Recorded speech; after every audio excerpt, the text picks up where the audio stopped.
Hello and welcome to Building Local Power. I'm Stacy Mitchell of the Institute for Local Self-Reliance. I have been so looking forward to today's show. My guest is Laura Flanders. Laura is a longtime broadcast journalist, and I've been eager to get her on the podcast to talk to us about what the state of today's media is and how we ought to think about it and what we need to do about it. After many years in public and commercial radio, Laura founded the Laura Flanders Show in 2008 as a forum for in-depth conversations and reporting about policy, economics, business, and the arts. The show is distributed via several networks, and you can watch it by going to the show's website, lauraflanders.org. I also encourage you to check out the Laura Flanders Show podcast. And in addition to the show, Laura regularly writes for news publications, including The Nation, and she's appeared as a commentator on television, including on MSNBC and HBO's Real Time with Bill Maher. Laura, thank you so much for taking the time to be here. Oh, Stacy, it's totally my honor. I feel like this is a mutual appreciation society, and we've very much enjoyed always having you on our show, so I'm happy to be returning the favor. Excellent. Well, I'm thinking about where to start. I think I want to start talking a little bit about the nature of the tangled problem that we face with our media system. And it's really hard to sort out. I mean, on the one hand, we have a sense in the public's mind right now that journalism matters more maybe than people have appreciated in the past. And certainly you've got journalists out there doing good work on trying to hold the current administration accountable. On the other hand, we have this explosion of fake news. We have this complete atrophying of local news. We have the rise of platforms and the role of Facebook and Google.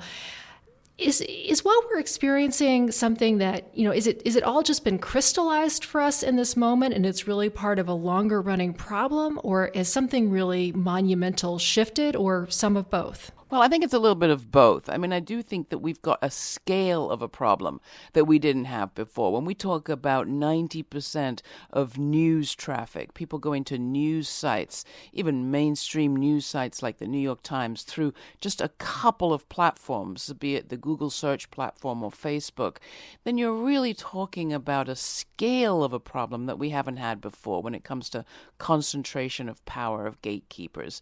But in terms of concentration of access to audience for a slim sort of margin of views, a slim slice of opinion, if you will, that's been a problem for as long as I've been in journalism. So that's 30 years or so. We've always had a situation where there were certain mainstream outlets that reached millions of people, and then what I refer to as kind of media on the margins that did a lot of the core reporting. We would say, it was the media on the margins that brings issues to the boil and the mainstream that inhales the steam. And we would always complain about the lack of resources on one end and the huge concentration of wealth in the other. I mean, this is a massive, massive industry earning something like $83 billion a year. We would always complain, but in a way we had a kind of cobbled together system that worked. And I think what we've seen in the last decade really is how that system is not working. And it's not working not for information, for the public's level of ability to understand what its options are. It's not working for journalists as we see our jobs shrivel and our options shrink. But it's mostly not working for our democracy, because you really can't have a society with a free flow of ideas if you don't have a media with more diversity. If you have a media in the hands of so few, we have a real democracy problem as well as a media problem. And I think that's where we are today. This problem of media being owned by too few hands, if memory serves, that really is something that started in earnest, that consolidation really started in earnest in the 1990s. Is that right? And there were specific policy changes that ushered that in? Yeah, absolutely. I mean, if you remember correctly, in the late 1980s, you still had the idea that the news part of the TV, the television news, for example, was not a profit center. The news was subsidized by the rest of what was broadcast, the entertainment programming, the sports, the game shows. In the first Gulf War, I remember I was working at the Media Watch Group fair when we realized, the first Gulf War was the first war where new owners of major media outlets in the U.S. Started demanding for the first time that even their news operations made money. As you remember, in the 1980s and 90s, you saw Disney and Westinghouse and General Electric take over the networks, ABC, CBS, NBC. That kind of pressure for money coming out of news was new. And then you saw in the 1990s with the Telecommunications Act that passed under the Clinton administration, doing away with many of the limits that existed on how many stations a single owner could own in a single market. And it went from, 6 to more like 60. And today you've got one broadcaster in the United States, the Sinclair Broadcasting Corporation, that at the moment owns 193 stations, reaching 7 out of 10 of all U.S. households. And if a pending merger continues or a buyout continues, they want to buy the Tribune Group, they'll own over 200 stations and really be a universal carrier from coast to coast. This is the network which was revealed not so long ago in a wonderful bit of activist media by Deadspin to have required that its local news anchors read a message, read a commentary, ironically around trust and fake news, but it was all about, don't trust what they tell you in the New York and Washington media. But to see 40 or 45 local news anchors all basically reciting the same message in unison was pretty chilling, and people got it, I think. The power of a single broadcaster today, not just to own and influence programming, but literally to anchor people at the local level what they should be saying on their local news. This is new. This is called a must-read. We always had must-carry. You have to carry some content that the monopoly owner wants you to carry. But must-read, what that does is get the most trusted piece of this news ecosystem, the local anchor person that you might see at the store or at the PTA, get that person to mouth what's the agenda coming from head office. And that's really insidious and dangerous. So, yes, there have been legislative changes. They happened in the 90s. There's been corporate and financial changes that happened a lot in the 80s. Over the years, government has receded from the role of regulating any aspect of broadcasting. In the piece that I wrote not long ago for the Next Systems Project, I tried to remind people there was some history here. Government used to intervene at a very large level to regulate not only questions of ownership, but local news coverage and local news broadcasting. We're out of that business. We've been out of that business now for half a century, pushed, I think, by the very same advocates that dominate some powerful media. So you see why this is also complicated, because media is both the way that we communicate about changes, and it's also the way that we close off that communication and close off that change and intimidate politicians.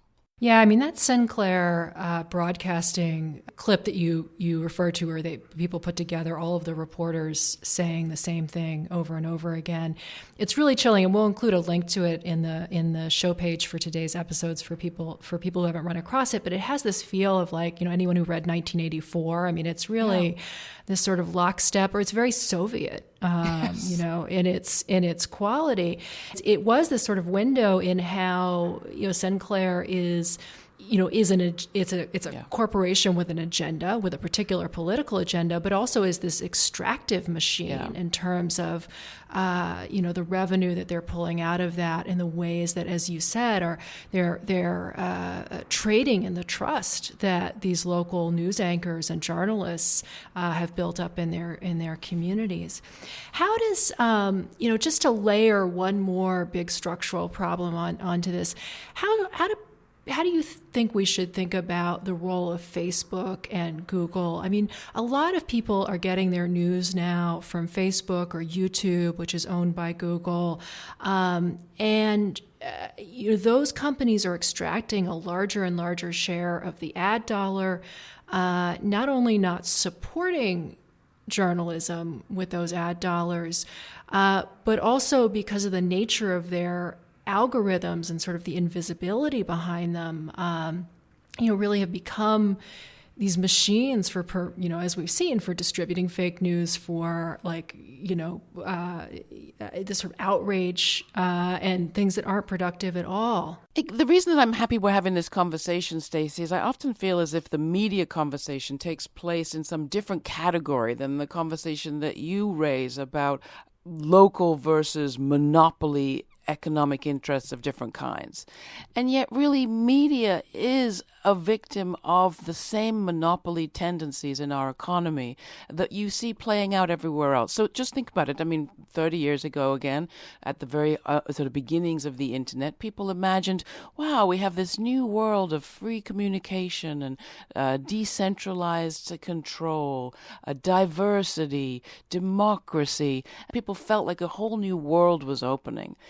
But it coincided with a period of corporate consolidation that was happening everywhere and happening in media too. And that corporate consolidation, that monopolization, is driven by profit. So when you have, the same gamut going from, the, whatever they say now, 400 individuals versus 8.5 billion people, when you have that contrast happening in the media sphere, you have a very dangerous outcome, because what we're talking about is not just, the products that we buy, but the ideas that get into our heads. And Facebook and Google, they never, I think, in their wildest dreams would have thought that they were the arbiters of our democratic communication system, that they were going to become the gatekeepers on our democracy. But that is exactly what's happened, to the point that mainstream, old school media giants like the New York Times are in no place to negotiate good terms with a platform like Google or Facebook, because they're so dependent on the eyeballs that come to their website through that channel. And the consumer feels, I'm getting all this diversity, all these different news sources show up when I put in a search term, but more often than not, they're receiving the same article under different headlines served up from many different sites. And the profit, if there is any, is not going back to the original creator of that content. It's going back to the purveyor of that content. And therefore, the organs of journalism are made poorer and poorer, and more vulnerable, and more kind of subservient to corporate interests. And the monopoly control of that algorithm-driven platform gets ever greater. So, I think it's hard to even kind of get it through one's head just what a monopoly situation this is. Media is not different from Amazon. Media is not different from Walmart. This is a monopoly problem in an economy of inequality. And what we're losing is information that is critical to our health. The other end of the consolidation is the desert, right? So you have the Sinclair story, for example. What is not being said when those Sinclair reporters, those Sinclair anchors are mouthing what head office told them to say? What's not being told is the local news. What's not being carried is the local story. And I saw a really chilling report in by a health reporter recently who talked to epidemiologists, people who study disease. And they said, when you're tracking the trajectory of something like the flu or H1N1 or the Zika virus, epidemiologists use all sorts of sources, and one of them is local news. This school was shut down because of an outbreak of flu. The local library is serving up new information about flu prevention. You get sort of wind of it at the local level. With the absence of local news, newspapers, radio, television, it tends to go together in similar areas. You're losing that capacity to track epidemics. We're losing our tentacles, the tentacles that absorb critical information about where, white supremacist militia organizing is taking off, where climate change is eroding the coastline, where bird patterns are changing, or plant life is being affected. So, I try to turn things around. I say on our program, in the wake of the election of last year, a lot of people woke up and they realized, oh my goodness, we have, the world's most wealthy, powerful media industry. but half of us it seems as if never to have met the other half. Journalists, the most well-paid journalists in the world, seem to have had no idea what was going on. We were fundamentally wrong about key things in the election of 2016.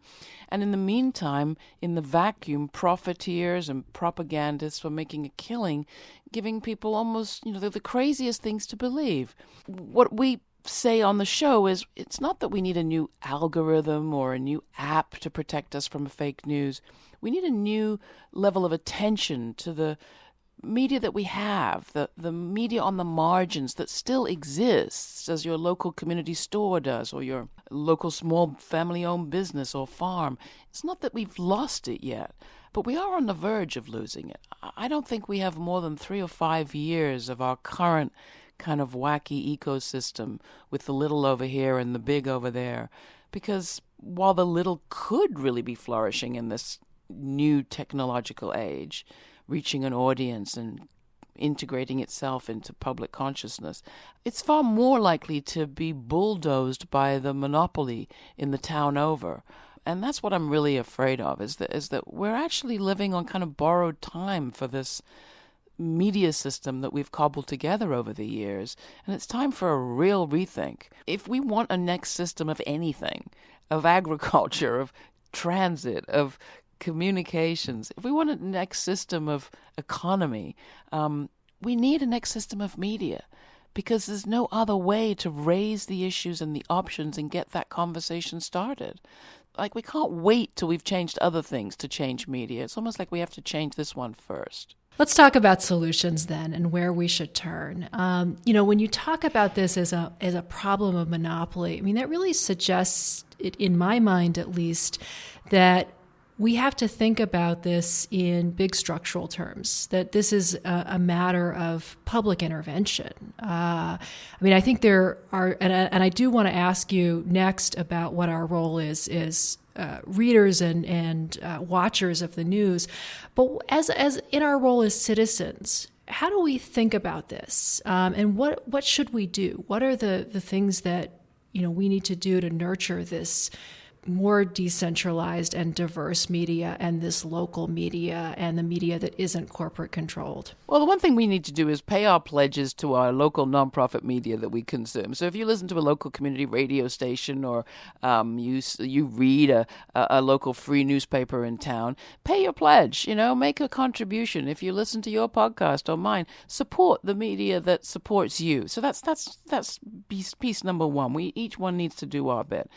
In terms of journalism, how did we break up the old monopolies? If you go back to the 19th century, you had Ida Tarbell blowing the whistle on United Steel. You had people like Ida B. Wells blowing the whistle on white vigilante groups.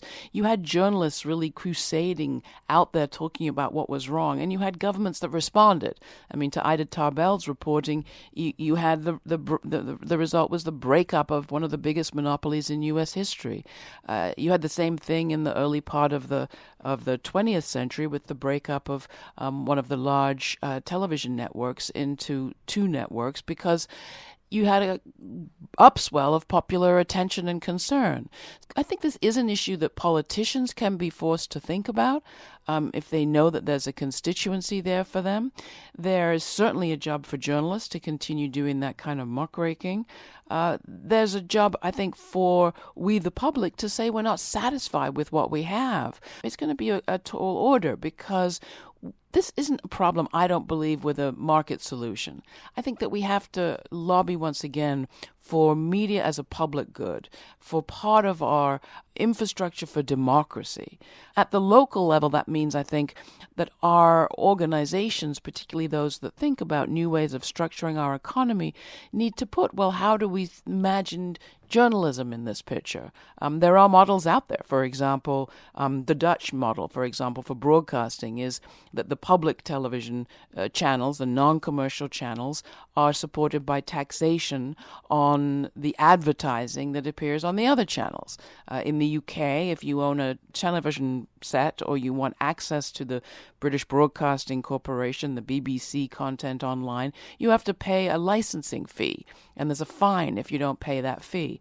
There are lots of ways we could fund public broadcasting. Dean Baker has suggested that every taxpayer in the United States gets the same amount of a checkoff on their income taxes, say a $200 voucher, that they then get to choose who it goes to, which nonprofit outlet does it go to. So there you have kind of public support, government support going to independent media without government determining which independent media get the support. That's a reasonable model. There are lots of potential things we could argue for out there, but the very first thing I think is that we need to unravel 30 years of propaganda telling us that government has no place in communications, or that this is all a free speech issue, because it wasn't. It wasn't in the 1920s when church groups and educators and progressives got together to demand that the government establish that the public airwaves belong to the public and therefore should be regulated as a public asset.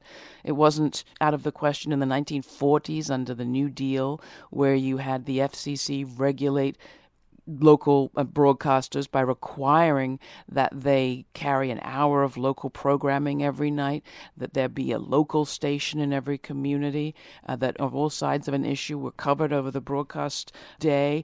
These were things that we accomplished through organizing, through advocacy, and through basically shaming our government into taking action. But we've been sold this bill of goods that it will all work out in the wash. It won't. It's not working out. That's so true. And it feels so much like this, you talk about this 30-year period of being trained to think that the market is going to deliver something to us that it's obviously not delivering. And this sense that our only response to it ought to be as consumers. Oh, you can choose this or that or whatever.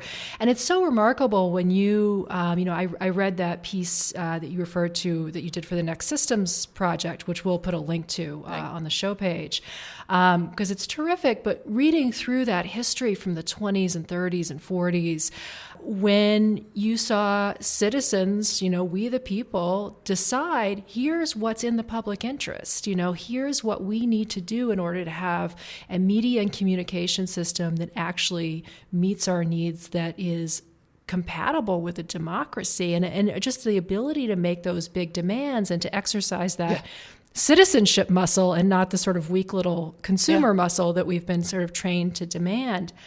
This idea of public funding, I really want to go back to that because, it's not a new idea in American history. when it really, the founding fathers and mothers, when they looked at the importance of news, they, very right, I believe in the Constitution, Absolutely. Right away, effectively subsidized the Postal Service because it was a way of getting periodicals and newspapers delivered was extraordinarily expensive back then, and so there had to be a way to publicly subsidize that so everyone had access to that news.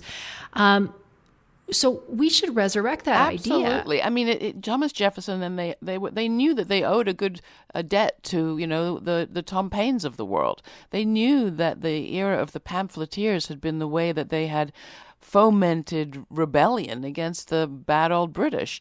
They understood the importance of communications in a democracy. So I think that they were regulating the technology of their time. So the Postal Service.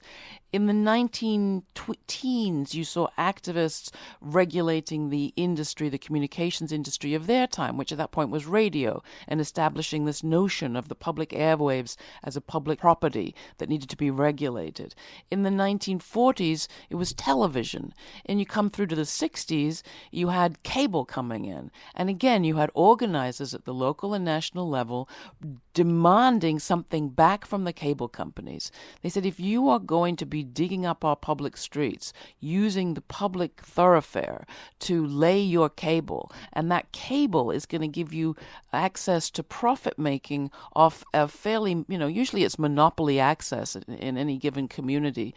That cable company is going to get monopoly access to a population that have put something into this mix with paying for the infrastructure that cable company is using. Activists at that time said, we want something back, and they demanded fully equipped, non-profit community television stations with training capacity for local citizens. And those were the PEG stations, the Public Information, Education, and Communications stations, often called the Community Access Stations, which, some of them not that great. They are run by free speech principles, first come, first served.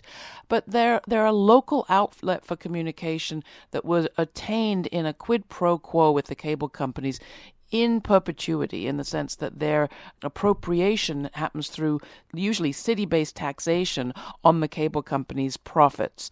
And in a place like New York, we have 3 major television stations operating on this principle in New York and Manhattan and in the Bronx.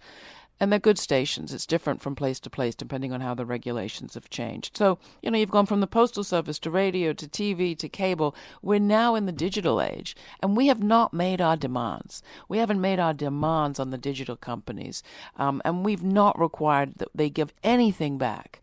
Not only have we accepted a sort of quasi-deregulated or quasi-neutral net, which is not very neutral at all when it's run by huge monopolies, but we've not demanded anything in terms of a protected sphere for non-commercial communications.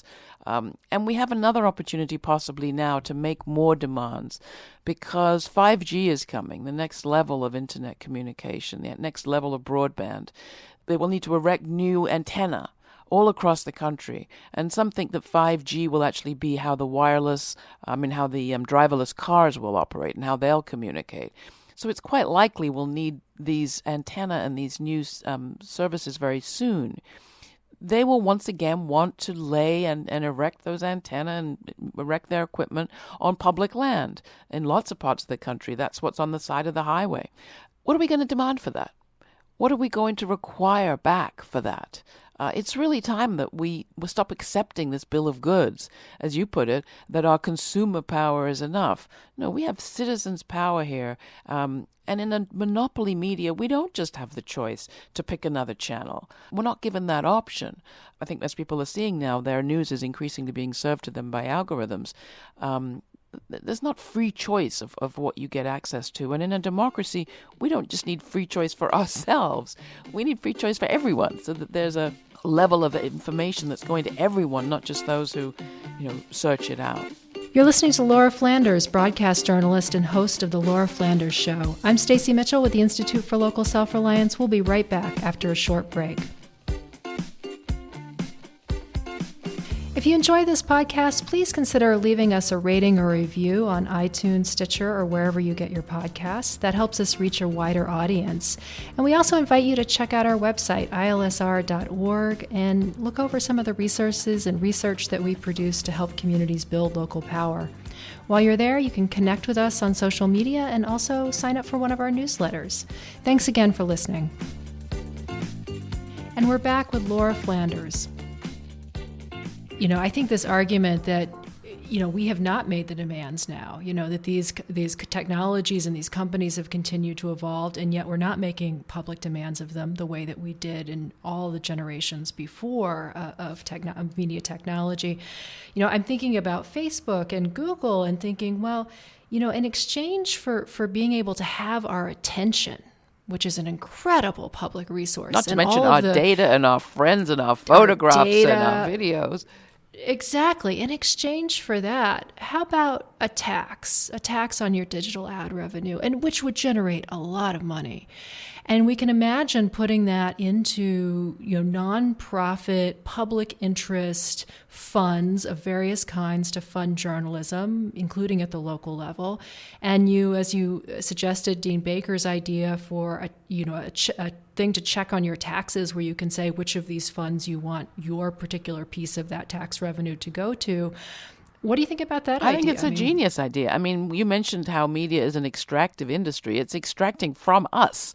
These are our resources that they're exchanging. And I think that we have to begin to see ourselves as having some power in relationship to those companies, even as we acknowledge that we are in a very powerless state right now. This is our data they're exchanging. And I think you're absolutely right that there's a good case to be made that we should get something back and something that funds non-commercial media, we then need to make the case around that non-commercial sphere and make our argument that we need a part of our democracy that is not driven by market interest. And I think that's another piece of it. But there are some interesting models in New Jersey right now. There is a interesting struggle going on around the states under Chris Christie's decision to sell off some of the public spectrum, some of the public television spectrum was sold off under the last administration. And they got something like $350 million for the sale of just one station's license. There's now a whole community organizing saying we just want 10% of that to fund a community reporting fund, as you mentioned. And we'll see how it plays out. But it's a very good example, a very good experiment. There's also the idea that you could have a local tax on local businesses that would fund communications in a given community, and that a given community would have a certain amount of journalism funding it could decide together how to spend. Sort of like, participatory budgeting. How would we just throw it in the mix? What are we budgeting for local media? And that's another idea that you could just extract it from the local taxation pool. But I think there could be a lot of ideas out there. We just have a lot of intimidated politicians, and they're partly intimidated because so much of our campaigning happens through the big media that we're critiquing. So I always think, what network is going to raise the question of public financing for elections, for example, when they receive such a handsome proportion of all of that money? Well, this is the same thing. It's like, how do we get our organs of communications to communicate about how to change a system that's working so well for them? This is going to have to be a fight that's bottom up. But I think as more and more people are learning, as you are and I do, about what comes from being in control or owning your own means of communication, I think we realize both how powerful it is and how critical it is, and what the potential is. I mean, extraordinary potential, going back to those years of the first Gulf War. I remember when I was working there at the Media Watch Group Fair in the late 80s, our only means of critiquing the New York Times or other influential media outlets was sending a letter to the editor. Our only way of knowing how newspapers in other countries were covering what we were covering was getting a manila envelope of clippings in the mail weeks later. I mean, today we have such incredible potential means of communication globally and spectrum-wise in terms of the array of ideas that are out there. It's an exciting time to be fighting for media rights, as well as a very critical one. And maybe it's another chapter that is brought to boiling point by the Trump administration. I hope that's what's happening. We certainly saw it right after the election. A lot of people talking about subscribing to their local, well, they were mostly subscribing to the big, most powerful media. I hope they also subscribe to their local media. But I think this is a conversation that is bubbling up. On that note, I want to ask you, we've been talking about policy solutions and citizen solutions to this problem, but as we're working on those, do you think we as readers and watchers of the news have a responsibility with how we're directing our attention?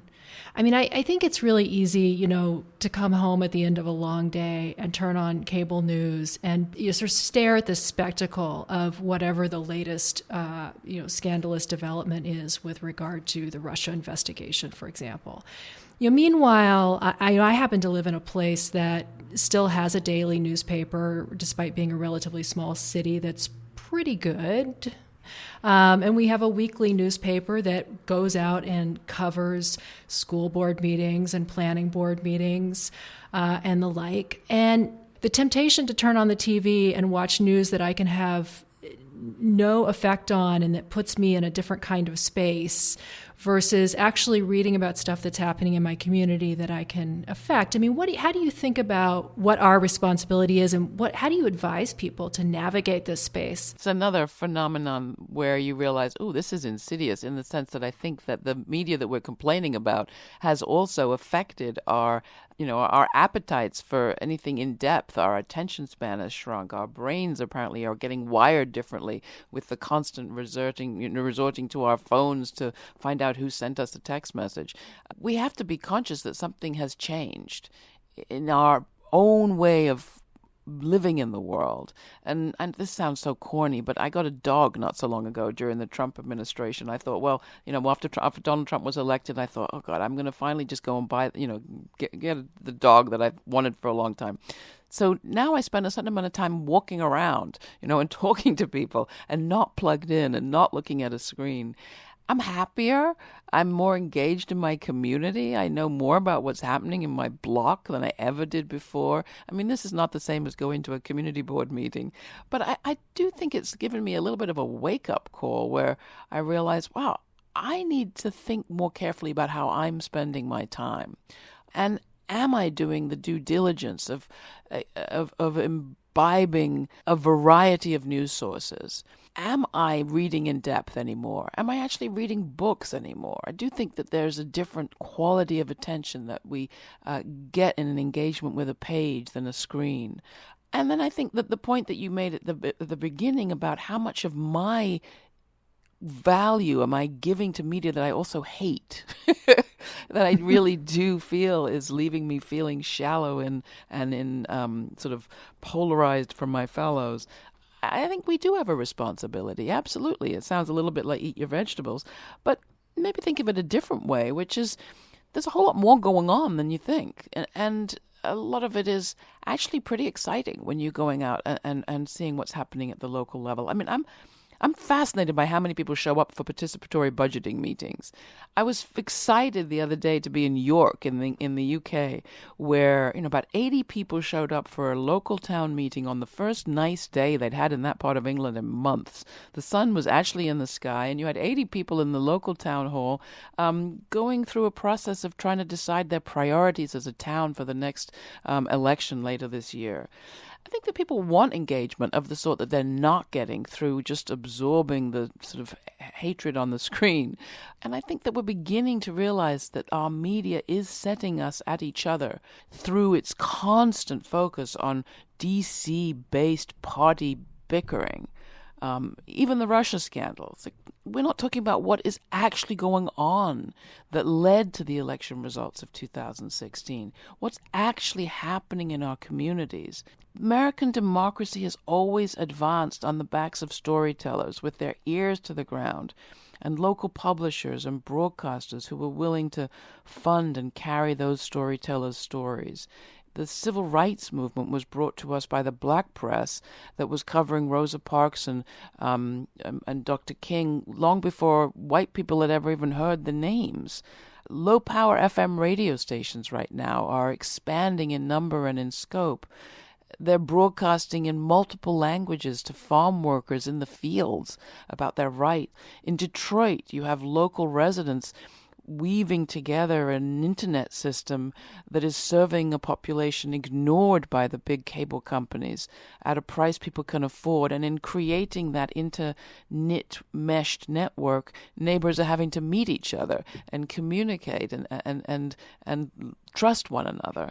And it's enabling them to communicate with each other, not just with the internet. And they're sharing information about immigration raids and pollution outbreaks. I mean, there's some amazing things happening right now, too. The Highlander Center, the Civil Rights School in Tennessee, just erected a new antenna on the top of its famous mountain so that it can actually receive bandwidth and beam it down into the hollows of that part of eastern Tennessee, serving a community, again, that had been underserved by the big companies. So in the sort of shadow of monopoly, in the places where the monopoly interest the monopolies have no interest in going, you see people meeting their needs in new ways that's actually putting communications power, not just of the word, but of the wire, in people's hands. And that's exciting. I still think that we have just begun to think about how do we share information in the new technology and how do we create our own networks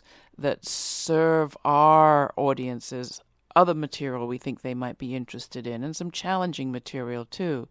And I hope that in not too long from now, we will have developed some platforms where we can do our own evening news, and we come to you for the local economy reporting, and we go to other people for climate weather news. It's like, I think we could do this. I'm hopeful.